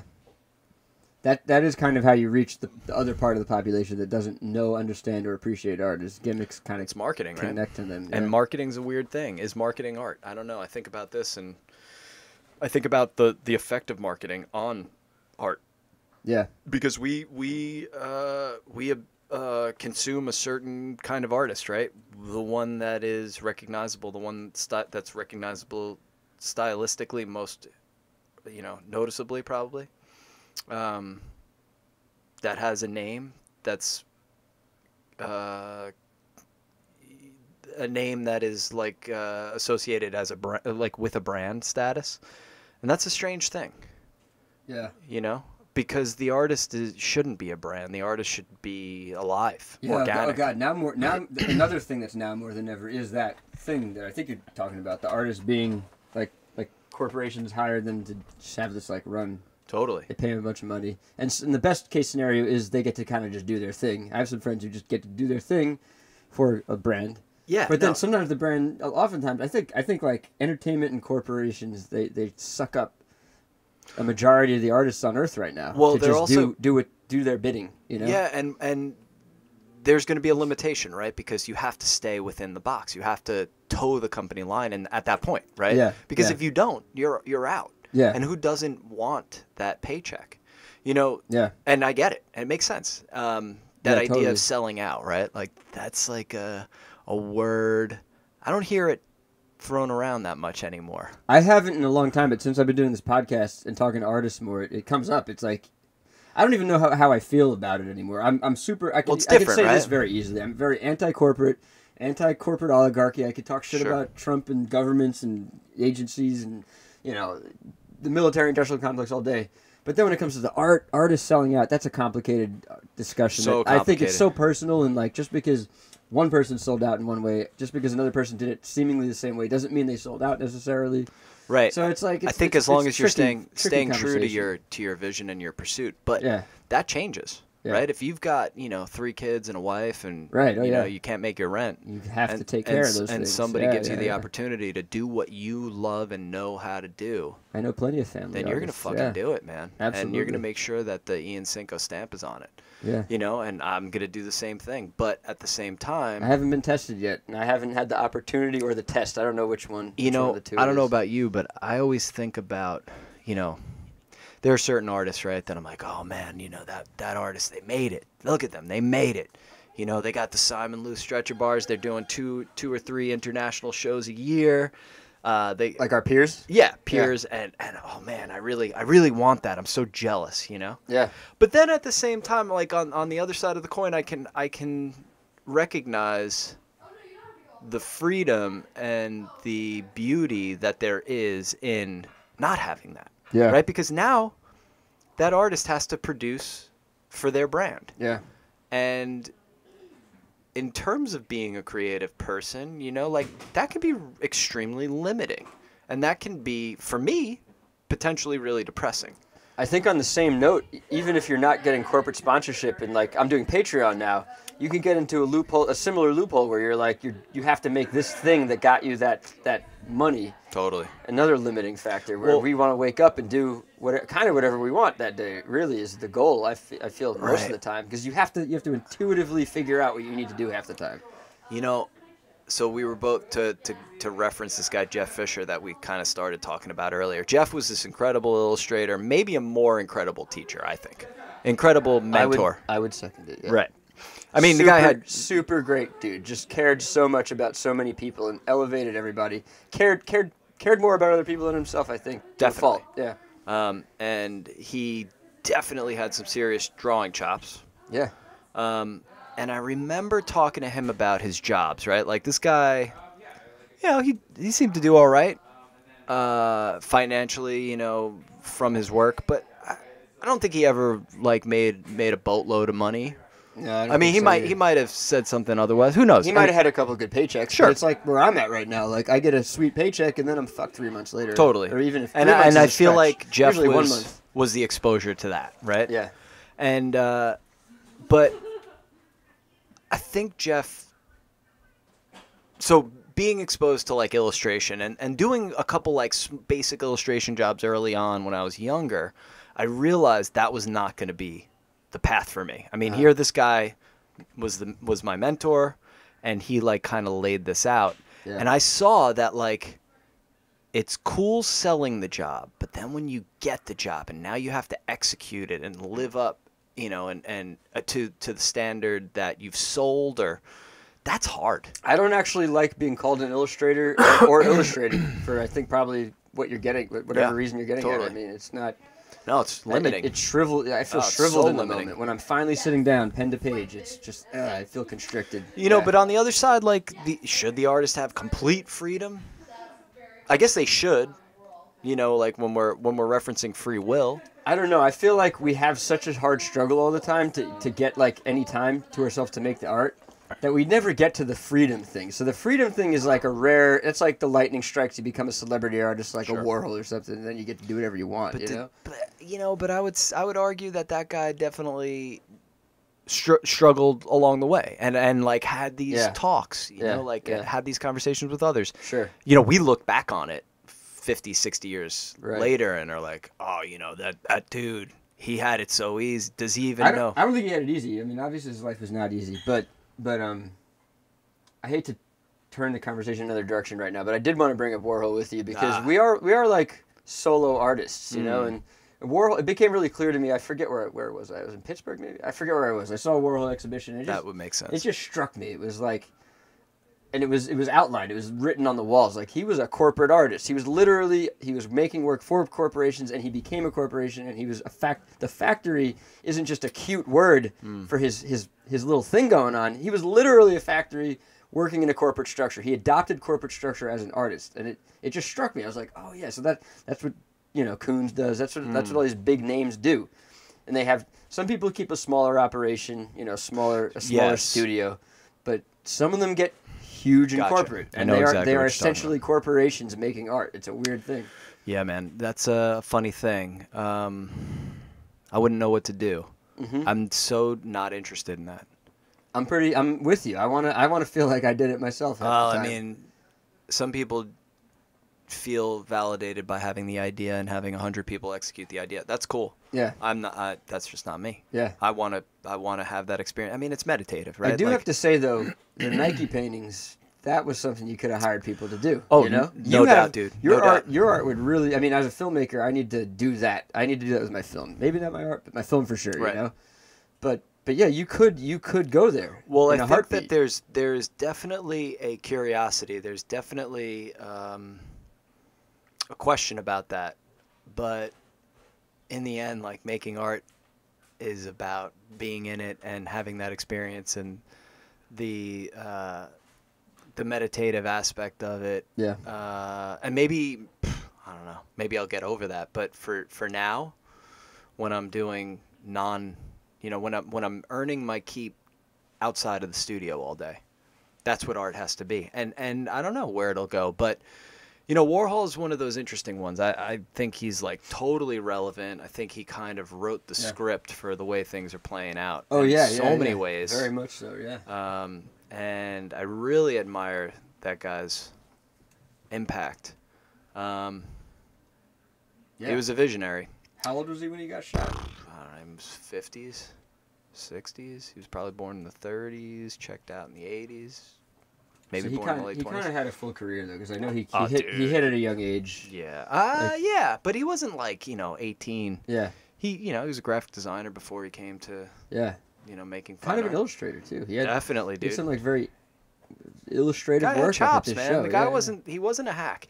But actually, it was chops. He does have chops, but I was so not intimidated by any of his work. You know, it's like he's not that great of a draftsman. He's not that great of an anything, really. No, yeah. He didn't need to be. But he was also like just in that place, right? Yeah. He was a personality Yeah, he's probably just a great dude. Everybody loved him. Really, is what it comes down he to. also was a connector, Yeah, right? he connected people, for sure. He made the Velvet Underground, among other things, right? Dude was like in the mix, you know, and probably more than a creator. He was a social, like super on the scene. He seemed like a social guy, right? Totally, man. He was in the middle of the scene. The scene was like thriving in the village. Right, at like the the time. he was like the center. At the center of the wheel that was spinning around. He probably became the center, yeah. It was like already there, and then he just ended up in the middle of it. But the interesting thing, too, is like we talk about this in retrospect. I mean, we were young kids when this guy died, right? So we've only learned through what we've read, what we've seen in movies. I mean, he's a legend. Totally, but who knows what it was really like. Yeah. You know, could have been everything we're describing. It was probably completely different than what we perceive of it having been. I believe that all the time. That's what fascinates me about filmmaking. It's like that's why I don't necessarily want to make like films about real life because I think they're always phony. But some of you can get to a point where you figure out a way to make it bigger than the thing or different than the thing you're making a statement. But it's always fake. Even documentaries are fake, but especially like a movie about Warhols now is going to be fake. Or what Schnabel just made a movie about Van Gogh, which I'm super jealous of because I want to make a movie about Van Gogh. You should do it. But it's it's not going to be Van Gogh. No, it's going to be the story of Van Gogh, right? But your goal is to get to the heart of something about it, right? Totally. Like, yeah. And looks good, man. You know, we live in such a weird time where everybody is curating their own brand. Everybody's creating their own brand. Brand is a word that's relatively new too, right? Like we're all artists, and it sounds like a dirty word. We all fucking hate the brand, the word. Not all of us. A lot of people eat it up, but I have a problem with it. I have artists who come on the show and they don't like to call it themselves a brand. They're like, I'm not a brand. I don't know if I agree with that. I think the word brand is now part of culture, and you're not going to escape it. And it's kind of a fact of life. It's actually the way elections are going to be run from now on. It's the way artists are going to make art from now on. It's the way all business is going to be run from now on. The Trump brand won. Totally. Yeah. Branding is king or queen. Yeah, and I'm definitely interested in that. And how it relates to the artist, because it fits your work. Well, because it's directly related to what you're talking about. Yeah. I hope that it explores that visually, conceptually. Yeah. It's totally a relevant word at this point, and a relevant idea at this point. We'll see where it goes, man. I mean, you know, if you're a 13-year-old kid, you're thinking about your brand, and I think you know what that means. I'm thinking back to when we were 13. I had no Nike brand. Okay, Nike, the swoosh, a brand. Yo, it's weird. It was like it was there the whole time, and then for whatever reason, in the last but it couldn't be personal. 10 or 15 years? I don't know how long. Probably less. It just popped up. Yeah, it was less, right? It was like in the last 5 years maybe. Yeah. Brand. That's gonna break. It was just like brand. Yeah, just gotta stay like that. Cool. Yeah, brand wasn't there, and it's an insipid concept, really, because branding is seeping its way into our fucking brains subconsciously over all these years, and then finally, the word brand just became pop culture, pop iconography, and pop business. Just business is branding. And I think that has something to do with capitalism, right? Totally. 100%. Yeah. And that's a complication, or. I suppose we could live in a communist society and branding could still be a thing, though. I don't think it could. I think it could. How? I don't know. We're getting really theoretical now. Yeah, at this dude, point, I don't man. know, man. I think that idea might not work out, but who knows? Because if you just think about it as a concept, like, and especially with everything I create, it becomes more apparent to me. Like, this podcast has its own brand. My book has its own brand. And it's like, I don't want to have an Instagram account for everything, but logically I should. That's the way business is done now, you know? Yeah, but in a communist society, you still would you be able to do that? You still have to, like, promote yourself in a communist society. You still need people. You still need to get eyes and ears on your shit. Yeah, but I don't know if there's. The concept but the of branding, incentive, the money goes away, but the branding from a like seep into your subconscious doesn't go away. Man, I don't know. We might not never know in this society. Communism, capitalism, they're all systems, and they're all maybe invisible and maybe made up to some extent. Sure. And maybe it's all just part of the same organism. I don't know, man. We're artists. Yeah. What do you think about? What do you think about? I mean, like, not to change the topic, but something that I think about all the time is like the internet, right? Like the internet is this thing. What are your thoughts on the internet? In relation to anything, or just period? Just in general. Dude, we interact with the internet like I don't know, how much of our my honest honest feeling about it, I have like two things I could say about it for sure. I could talk about it all day, but like the two things I think respond to are I have this feeling from it that is the same feeling I had from the dawn of the internet, which is just hollowness. It's like, yes, I can kind of get a bunch of shit and I can research stuff, but it's empty. It's hollow. It's not like there's not a lot there. It's still, even now there's not a lot there, even though there's everything is seemingly there. I feel like a library is a better place to go if you really want to dig in. I feel like going on interviewing people. That's why I started this podcast is a better thing to do. But then I have this other feeling about it, which is it's great. It's changed everything dramatically. We would not be living under the level of comfort and level of commodification. All the things we love, a lot of the things we love about our lives. If you really sat down and said, oh, like this pocket constitution I have right now, like I wouldn't have this if it wasn't for the internet. Right, the internet ordered it on provided. Amazon. Yeah, totally. I love it, and I feel like it's kind of hollow. Yeah, no, I get that. Like the screen seems to separate us, right? So it keeps us. It's a void. Yeah. Yeah. I think about the internet being like this major defining mechanism in our contemporary existence. You know, like because we have to have an internet presence. Yeah, there's that. There's the way that we communicate through the internet. The internet connects us. It also like separates us. It's like such a crazy. Just email alone, the way that took over is a like nobody sits around talking about how incredible email is, but think about life before email. That's unbelievable. Email's crazy, dude. It's okay, so telephones, right? You could call somebody up. Yeah. And that was something we all did. I rarely speak on the phone. I spoke to you on the phone yesterday. I speak to like 4 people, really. Yeah. Why'd you feel like you had to call me? Because just that was suss out, see like what. Yeah, and it was like a person you need to hear a voice to know what they're thinking, right? Yeah. For those that don't know, Ian and I were supposed to do this podcast yesterday. Something came up. I wanted to make sure that I wasn't, if I was. Pissing me off? Yeah, I mean, I didn't mean to be disrespectful. I threw some shit on the floor. I kicked some shit around. I was cursing. Hey, man, you never know. I'm really chill with this podcast. Hey, listen. That's something that through email, through text, you're not going to know. So I needed to know, like, all right. And I mean, I've known you for a long time, and I'm sure. And my dad came to town kind of unexpectedly, and he wanted. I needed to make some time for him. And How was it? It was cool. Yeah. But, I could have said something that might have come across as being, trite or casual or, seemingly impersonal via email or text. So I made the phone call. And that's... I was actually kicking shit around because I was like, motherfuckers calling me right now. No, seriously. That's what people do. They get pissed off when they get calls, right? My buddy left me a voicemail the other day, and I called him back like 30 seconds later. I was like, dude. Text. What the fuck? What is it, 2007? Like, you're leaving me a voicemail? Send me a text message. There are definitely... I try not to be that person, but I have been thinking that a lot. Like, just fucking text. This could have been a text. Yeah, totally. If I send you a text and you don't respond and I wind up calling you because you didn't answer the text, then I'm leaving you a voicemail.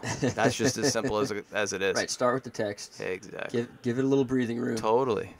They're like kind of like these... Unless it's an emergency. If it's an emergency, it's a whole different situation. Yeah, man, there's procedure out there. Yeah. But, yeah, the internet, man, going back to the internet, I think the internet has this... I'm really fascinated with the internet for so many different reasons, and I think the internet, like, definitely has had an impact on the work that I've made over the last, 8 years. Mm-hmm. Because it's been undeniable. Oh, yeah. For the last 8 years. I finished grad school late 2009. Was it super clear to you? It just became... Or are you just aware of it? I mean, from the most basic way of accessing so much more artist websites, I mean, that's a cool thing, is the fact that all the art of the people who are making art right now are, not everybody. A lot of people are pulling back, actually. But mostly people are out there and trying to put themselves out there on multiple platforms. And that also means that it's you have to be more... You have to filter more, I think, right? Because you're going to experience so many different forms of art just constantly. My problem is not that I need to filter more art. My problem is that I need to stop wasting time on stupid shit.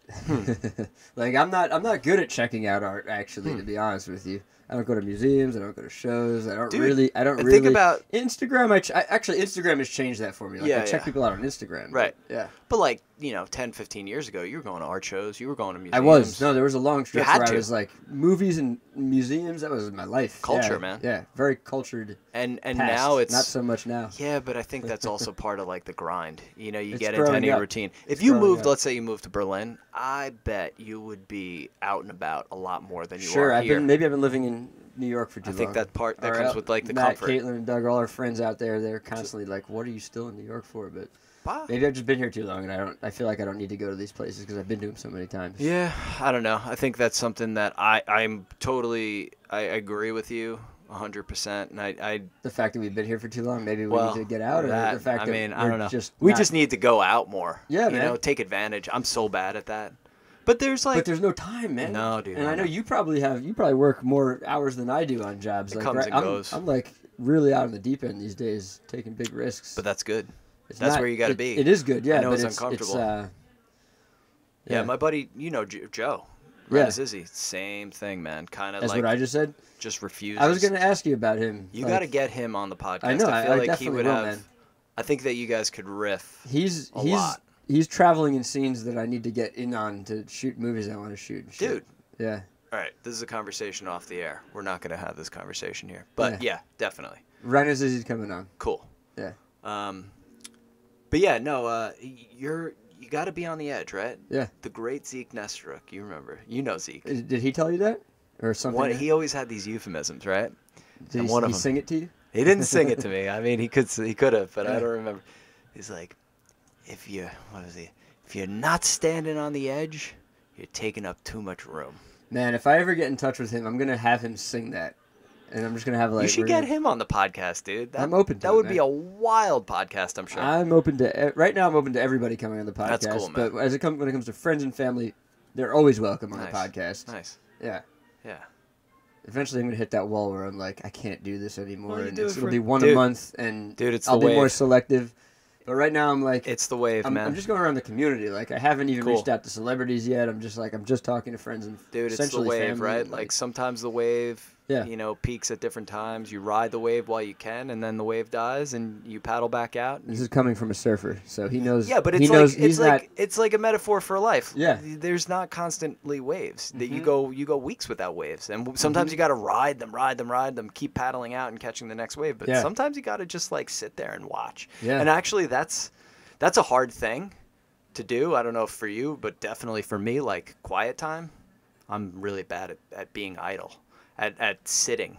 At like all I do is think, so that's not the problem. But maybe it is the problem because I do more thinking when I'm not moving. Yeah. But that's some important shit too. Like it's important to be still. I'm really uncomfortable with that. I'm comfortable. I mean, I'm comfortable when I'm drawing, but That's not being still. You don't think they think that's moving? So Oh, it's yeah. like still isn't like doing nothing. Yeah, dude. Like Because I feel like when I'm drawing nature, I'm pretty still. When I'm drawing, I would say if you could be in nature and just sit there, Yeah. that's the stillness. I But have that in me. I mean, I appreciate if I see a sunset, I'll stop and I'll just fucking and that's chill. That's important. Yeah. I think that's like a really I'm big on important I'm thing. big on sunsets and not walks on beach. I actually don't like sand between my. No, I'm kidding. I like the I've been beach. trying to get Ian to learn But how to surf with me for a long time. I'm just afraid of surfing and sharks, so I pretend like I saw haven't. some dolphins I the other hate day. I sand. didn't see any sharks this year. Yeah. Yeah, man. The porpoises come out this time of the year. Nice, man. Yeah, it's cool. And you know you're safe when they're around because they kick the shit out of sharks, right? They're cool, man. They're cool. They're kind I of mean, like they're dangerous too. Yeah, they that's can sort be, of but- that's sort of a thing that's not talked about that much. But dolphins I don't know, are man. aggressive creatures. I've never had any experiences with them other than seeing them about like 100 yards. They fuck each other up. They don't fuck with humans. They 100 bite yards each other. off. Like it's sexual, and they have like gashes all They're up kinky, down their bro. bodies. Yeah, Hey, they, man. They're sexual creatures. they like the blood. I don't know exactly how long we've been talking right now, but it's like Oh man, this is it's not a full hour and 45 minutes because I stopped fine, at a that's certain fine, point. man. I'm going to cut out some of this times we stop. Don't cut this part. This is great. Oh, yeah. The audience loves this rant that we're doing right now. The only things I cut are like things that are going to ruin someone's life or dude. dead space. Holy shit. Have you had one last question by me? Ian told me when I was coming on this podcast, he was like, listen, Yeah, man, you ask you questions, ask a my lot friend. of questions. You're always deferring and hiding yourself. But I'm going to ask the questions. But I got a question. Have you had to edit anything that was going to ruin somebody's life or complicate somebody's life? Yeah. Shit, man. Yeah. That's heavy. Not duty. ruined. Nothing so dramatic, but like things have been said, and, Okay. and someone messaged me later, like, "Oh, we need to take that person's name out." Like name. It's usually names. Oh shit, man. All right, I'm gonna give you a list at the end of this. All right, just Yeah. between you and me. Yeah. All And right. off the air. Yeah. I'm not gonna repeat right. these people's names. Yeah, Matt has a list, people. Yep. And we're talking about the naughty list. If you're on that list, you're Gotta a edit those names fucking out. piece of shit, and you fucked up, and Yep. yeah, Totally. just it's probably you. It's probably you. Well, dude, this was really fun, and maybe maybe I'll come on and do it again. You're always welcome back, If man. you I mean, invite me. someday. But get some celebrities, someday dude. Get some celebrities. I am 'cause, going to, yeah. You know, I don't want to be the most famous person you had on this thing. Sorry to the rest of you, but Who? I'm I don't totally know who kidding. the most famous person was I had dude, on here. who fucking I had someone cares? on with a following. I don't know. That idea of fame, The right? following, man. Is that important? Fame isn't even a word I hear anymore. Following. How many people? Right. What's your following? Is that important? I guess like I want more followers. If you know how to monetize those things, yes, it's important. If Sure. you know how to work, you know. and there's like If a you know how to little- work promotion, yes, celebrity draws money and attention. Yeah, Totally. That's why movies are made with celebrities, not True. because some of them. I believe I'm not someone to shit on celebrity actors. I think most of them are great actors. Right. But some of them suck. And Totally. But the reason why they're in all the movies is because they're famous and people go that's what gets butts in seats. Although No even doubt. that's an outdated concept. No doubt. Yeah. Cool. That's what get man. eyes on your art. Absolutely. You should figure out some celebrity crossover too. Yeah. Even though it might not be as obvious with making art, it can happen, man. I mean, if anything, it's never been more obvious now, right? Yeah. Like there's that cachet in fine art. You know, you see people that are non-art appreciators that are winding up at galleries and museums taking pictures in front of artwork. Dude, James Franco, man, I saw him at the Armory show. Did you? I like to play it cool. Like I'm not Oh, dude, I'm you not have to so play impressed cool. by celebrity, but honestly, he was striking, and I was like, I wasn't sure what to do with myself. It was crazy, man. What'd you think of the room? The whole thing. No. What'd you think of the? I'm sorry. The Disaster Artist. Oh, I haven't seen it. No, I haven't Oh, seen it, okay. man. That's for the next I haven't podcast. seen The Room either. It's really embarrassing. Haven't seen The Room. Wow. I know. My eyes are wide open right now. And I call myself a filmmaker. No. God damn. You might be better off, dude. Nah, I'll check it out, man. It's a tough one. Before we wrap this up, Sure. though, you don't have to answer. I'm gonna two last questions. What makes you angry these days, man? What makes me angry? Yeah. Well, anger, right? Like I try to suppress that. I think, through all my years of therapy, I am an angry person. Yeah. What makes me angry? You're an intense dude. I am an intense person. You're not the first person to remind me Right. of that. Thanks, Yeah. bud. I appreciate that.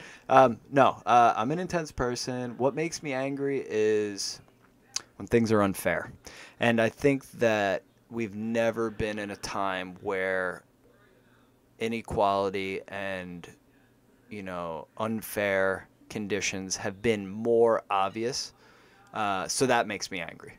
Yeah. Um, And it's the gap keeps growing. Yeah. Yeah, and I mean this is coming from two white guys that grew up pretty comfortably.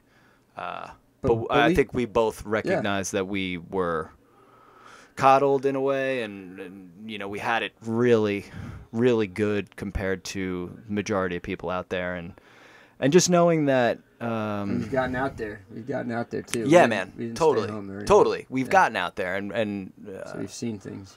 and so it's important to give back to, I do it. So I did a lot of picture framing for a long time, but now I do a lot of teaching, right? I teach art. Right. And I wind up working with kids of all different, socioeconomic classes. And it's been really rewarding to work with children who might not get much opportunity to express themselves and explore this creative side, and that's important. So the question was, what makes me angry?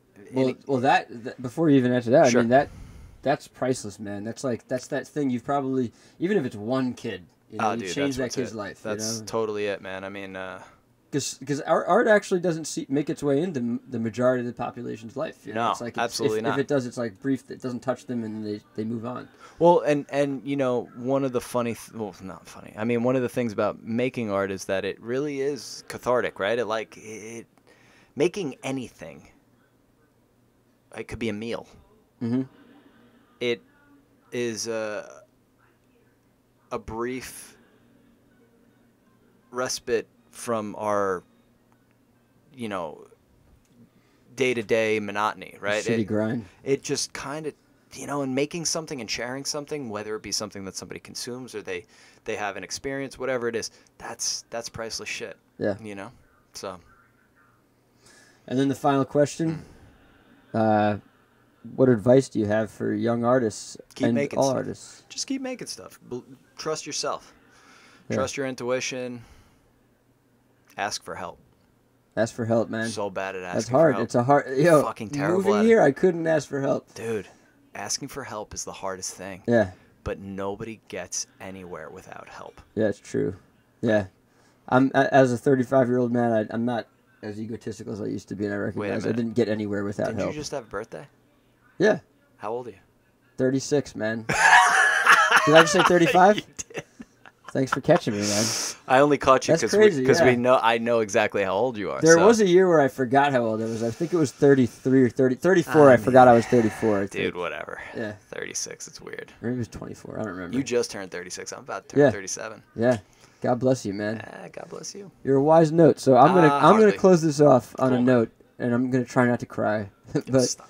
I love you, man. Yeah, I love you too, buddy. if I'm an intense person, it's because you're an intense person. You've had a huge influence on me, man. Wow, man. Uh, Again, if everybody could see my eyes right now, they're wide open because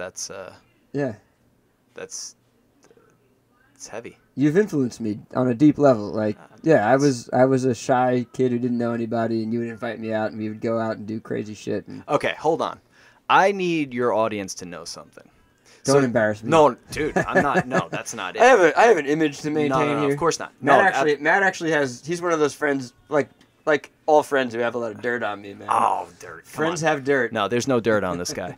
First of all, Very thank you. dirt, That's very kind and generous for you to say. But, you know, my earliest recollection of Ian was Ian. No, you are gonna. I know you're. No, you are gonna embarrass dude. me. This should not be embarrassing. If you don't want me to say it, I No, won't say say it. So if you haven't met Ian, the podcast is called Short, Bald, and Angry, which it's not like Ian's short. I mean, I am. How tall are you? 5'4", if I'm not You're over mistaken. 5 feet tall. Yeah. Okay. Yeah, I'm not a little person, But- but I am short. But when Ian was, I remember Ian when we were first or second grade. Ian was a little dude. I was littler than everybody. Always smaller than everybody. Second grade, you're in a school that goes from K to 5, right? So It's a pretty wide range, yeah. Ian's a pretty short dude. But Ian was a shredder on the violin. And because Ian studied Suzuki violin. So I remember we would go to this, like, let's say it was like the winter concert in the auditorium. And everybody from the whole school is there. And so the orchestra is made up of 4th and 5th graders. Ian's got a fucking violin solo as a 2nd grader in the orchestra with 4th and 5th graders. And you shredded, dude. You absolutely shredded. And it was so impressive. And that's something that you would I know you might feel a little embarrassed, and I hope that doesn't embarrass you, because I mean it in with the most respect. It depends how much I've had to smoke. I'm not embarrassed right now, but if I smoke weed, I'll be very embarrassed listening But to dude, this. that was powerful, man. Yeah. I mean, and when I say I'm a musician who left it behind because I'm more an artist, I guess. I don't know. But I being a wish I could musician- do everything. But being a musician is being an artist. yeah, but you have know, to practice every day, I and just I wanna chose to say, quit. like, you know, whatever you're doing today, that had to have had some kind of impact on the direction. Dude, you know? I mean, I spend every day hanging out with musicians, and I don't make music, and I make art, and I always wonder, like, am I just trying to get back to music, or am I this is just my way of dealing with the fact that I'll never get back to music? I don't know. Maybe you're there, man. Maybe I'm right where I need to be. Yeah. I don't know. But I hear you. But anyways, for Life anybody is a funny way of throwing you curveballs, and you never know what's next, you know? Dude, that's a whole other podcast, right? What's next is on the next podcast. There you go, man. Well, it's been awesome, dude. I appreciate it. Dude, I love you. Thank Love you you for too, coming. buddy. Thanks We for didn't having cry. We didn't cry. Nah, we held no it crying, together. No crying. No crying. Let's drink another beer and cry. All right, sounds good. All right. I Awesome, love you, dude. man. Love you too, buddy. Peace.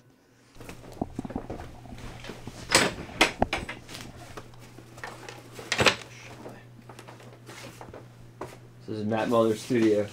It's true. We're here. Thanks for coming by. How often do you come here these days? It really depends on the week. You know, I've got a pretty steady day job, so I'm in here nights and weekends mostly. I'll tend to steal away like one day out of the week to get in here. but it really varies. Right now I'm pretty like focused and inspired, so it's like definitely been more frequently. Cool. Yeah. Show me some work, man. Well, we talked about during the interview we talked about some tarp pieces, and so like this is one that's just kind of living in the studio, doesn't have any place to go just yet, but it was one of these ideas that I had for a while where I just wanted to work with a material that was very accessible and very affordable, and so this was the way to do it. I have some ideas about how this might transform, but for now it's been in here for probably about 2.5 months, and I'm kind of using it as a test to see how it ages and how the adhesive holds up. Right now it looks pretty good. But yeah, so this is one of the tarp pieces. What's the adhesive? You mean the tape? Yeah, just the duct tape on vinyl. You know, I don't really know too much about it, so you know, trying to be and it's supposed to live outside. Yeah, I mean, I think that this could be a really nice like alternative to making some other kind of weather resistant art. I also again really like the fact that it's very affordable to make and made with really accessible materials that would generally be used for something else. Yeah. Are these the sketches? Yeah, for those were studies for it. Nice. So there's always a little bit of change that happens. You know, I always get these ideas and they seem clear in my head, and then once I get into the studio, they unravel or they evolve, which is great, but also, you know, just part of the process. So these are some of the newer paintings I've been working on. I've been using, I think we spoke about in our interview about using a very repetitive structure for my paintings, and I've been doing that for a while, but I've kind of expanded it, so you can see these are there's a lot of variations on the same or similar kinds of structures within these paintings, and they're made kind of loosely. It's sort of loose interpretation of how to make an abstract painting that can be found on the internet. So if you Google how to make an abstract painting, there's like a wiki page that comes up. Shit, I'm sorry. It's okay, don't worry about it. It's fine, dude. Don't Those worry. are empty? Yeah. Don't worry about it. Fucking up his studio. No, it's fine. So how to make an abstract painting. There's a wiki page, and basically, you know, they give you some instructions which are very basic and not very nuanced or sophisticated. So this is kind of playing with that idea and pushing it a little further. So these are kind of, you're following instructions from Google how to make an abstract painting? I'm loosely following? Yeah, interpreting those. Basically it says, get a surface, put some tape on the surface, paint over the tape, pull the tape away, and you can have an abstract painting, which I guess you can. But clearly these are... So these were... Where's the tape? The tape is like... The tape where... you see this paint come through? The lines, yeah. The lines are all made by peeling the tape away. They masked space. That's nice. Thanks, man.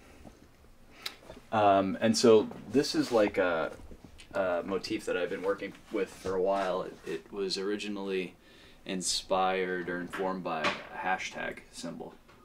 Oh, the hashtag's in there. I see it now. So it's like a very kind of obsessive.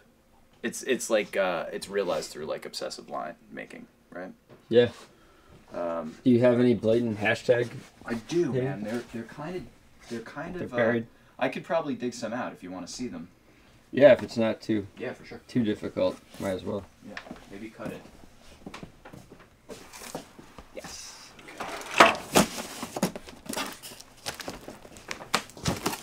True art handler at work. Oh my god, man. The worst part of the job. Think so? Not the worst. There's worse parts, but this is definitely not the fun part. Although I have to say it is more satisfying to wrap and pack my own work than it is to work with somebody else's artwork. So this is like early stage of the hashtag paintings. Put them against the wall. I don't know, Ian. Is it gonna be tough to read with the glare? No, it's up to you if you want to take it off, but it looks, I think it reads. Okay, cool. So these were the early kind of exploration. I was playing with this material of burlap, and I think I might have spoken about it. I really like it for its kind of like historical and its commercial and accessible qualities. But playing with that material, playing with acrylic paint, and playing with tape to create the structures. And the hashtag is really overt in this, or the tilted grid, and I like that it references both of those reads. But over time it evolves, and it evolved into something that was less direct or less obvious looking, but still I think really enticing and interesting. It maintains the hashtag. Yeah, I mean, I'm always trying to connect with contemporary ideas, right?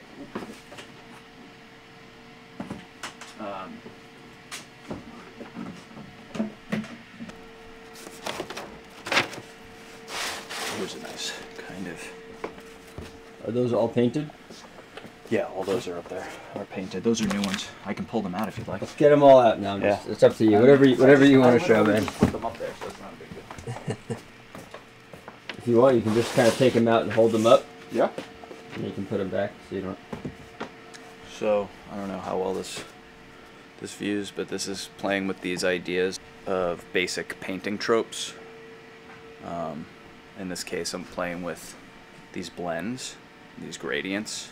Something that wound up in my work early in like the, I don't know, actually in grad school, so like 2008, 2009, was playing with gradients. And here it is again.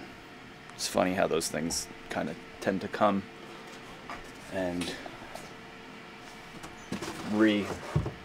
reappear. There's another painting made by using that hashtag motif. I like that and hope that it's not that that overt. Just watch your knee, dude. Yeah. There's like a little paint there. That one, this one is the least overt. Right, right. These. Let's see if we can Here, do this really hold quick. that up for me real quick so I can kind of see the burlap. Maybe show me the backside or something. Okay, yeah, so you can see a little bit of the process. I stretch a piece of canvas over the stretcher bars, and then I stretch burlap on top of that, because as you can see, like the weave of the burlap is rather wide, and then I seal it with matte medium, and then depending on what the image is, if it, in this case, the process would have been applying tape to create like the structure, and then painting on top of the tape with color, and ultimately painting on top of that color with this natural painted color. So it's kind of like a play on an invisible painting, or at least that was something that I was thinking about, and making an invisible painting. So put this one here. Put this guy here.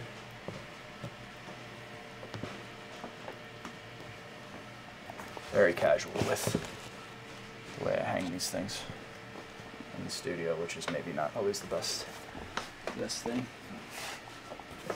Well, you kind of just throw it up fast, right? Figure it out quickly here, and then Yeah, exactly. when you install it in a real spot, you know it's Sure, good. it would be a much more considered and stable hang. Have you sold some of these? Yep.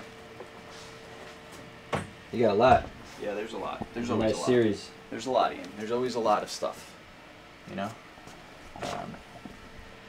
Part of the obsession, I think.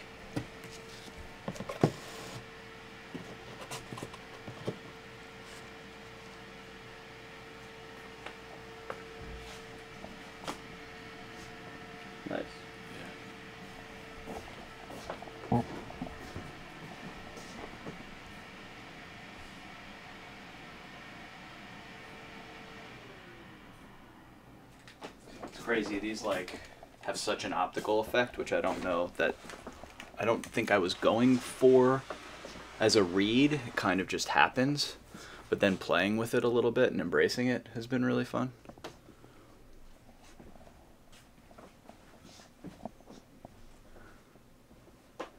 What were you working on when I got here? Is that... Yeah, so it's just another different composition. It's basically like there's a little study on a piece of burlap over there that's, right. you know. That's a study for what's this? This piece right here. Just playing with these taped off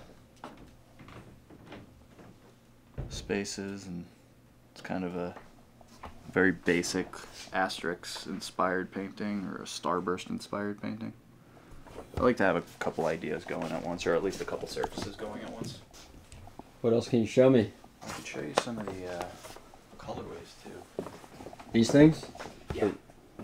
So those were the Jordan-inspired pieces. So I started working on those like 2016, 2015, 2016. Inspired by the bottom of the Air Jordan 7, which was Free a advertising. yeah, this is actually the wrong shoe. I'll show you this one. This one you can see it better. That's the right one. You can see the interpretation better. The right foot. Yeah, so I'll show you like basically just kind of co-opting the structure from something that was already commodified and very much bought, sold, traded. So I used this to kind of make a series of paintings that commented on that, but also wound up talking about a lot of other things: color, design, repetitive kind of impulse, because I used the same motif over and over again, made a lot of these paintings. Originally with a very subdued palette, and then, or I should say like a very organized palette. This is 13 colors, but most of the time they would have no more than 5. So I did a whole show of them with 5 different colors within the painting for a series of paintings back in 2017. Sardine. Yep, exactly. Up and down. But I can pull some of those out if you'd like. I think it'll be nice. Might be nice to just look at. I haven't looked at it with this other work. Yeah. You know? In that case, let's look at it. So this is one of the earliest tie-dye paintings that I made back in probably 2013. Yeah, 2013. And the backs of these are pretty sweet. Okay. So it's nice to see how these age, because I have one hanging in my... I have 2 hanging in the apartment. I really did love this series. Playing with the idea of tie-dye and how it was initially brought into Western culture as like a part of a countercultural movement, and then winding up in popular culture through commodification and marketing. And so you can probably see that there's a structure on top of there, and that's painted with acrylic. This? Yeah. So it's you tie-dye and then you did the lines on top. Yeah. And the lines were representative of text, like a stylized text. But it doesn't actually say anything. NSFW is what it says. Oh, it does? Yeah, so there's an N, S, F, I see it now. W. Yeah, very easy to see. And then, once you look. yeah, I mean, and then it mirrors itself Yeah. on the bottom half. I love these, man. Thanks, dude. Yeah, they were really fun. I think I spoke about it in the podcast about how I really enjoyed making them, but then got to a certain point where they were there were elements that I felt like were like defining me, and I didn't want that. Yeah. So, blow it up, man. Forget about it. Move on. No. These are, how many of these do you have? How many do I have that are stretched? Probably like 10 that are stretched, but then, I've got 20 rolled up. Probably. Those are great, man. Nice. me know if you want to live with one. I mean, I guess you got like kind of a tight spot right now, but I do someday. yeah, down the line, let's make that happen because it would make more sense for you to have it in your studio than, or in your apartment than for it to be packed up. You know what I mean? Yeah, art meant to be seen.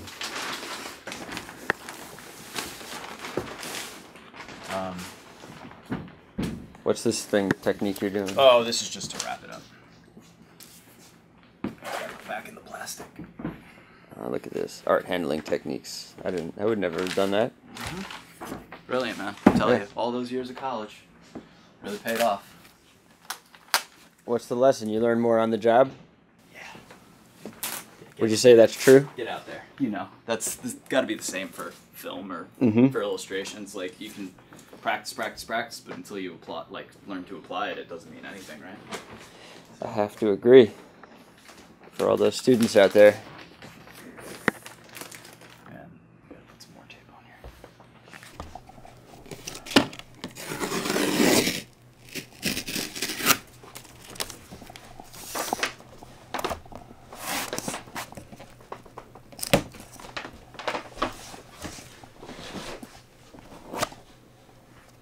Do you have a name for this series?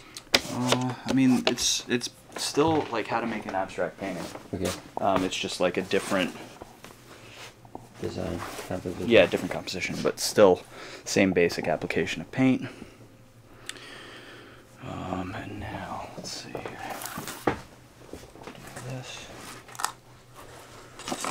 And we'll see.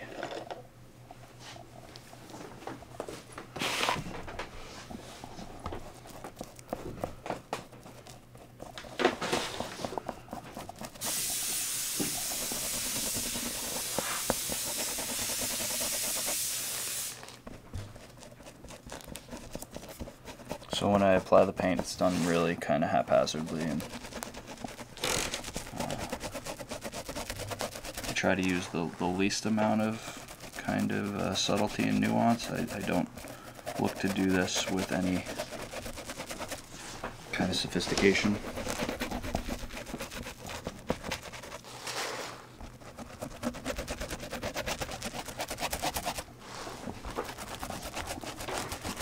Do it as quick as I can. So some of the areas are painted with heavier, thicker amounts of paint than others.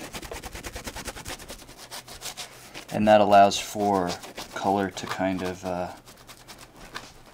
in the idea of painting with layers, right? Like that's a important part of the painting process, is to paint with layers to create the illusion of space, allowing the pigment to kind of show through helps to create that depth, but in a very kind of immediate way. I think this is going to need more than one coat of this yellow though, or at least part of it will. I think this might have been a little ambitious, Ian.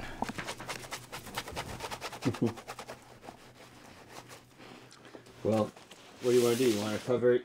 Well, I'll tell you what. Wait for it to dry? Yeah, so I think what we'll do is I can also send you a photo of the final version. It would have been cool to like get some of the reveal, but I think that there's some areas that still need to be.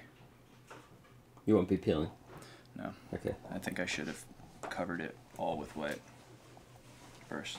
I see this down here has Yeah, that's kind things of on top. Yeah, so the paint is actually there to kind of like tack it down.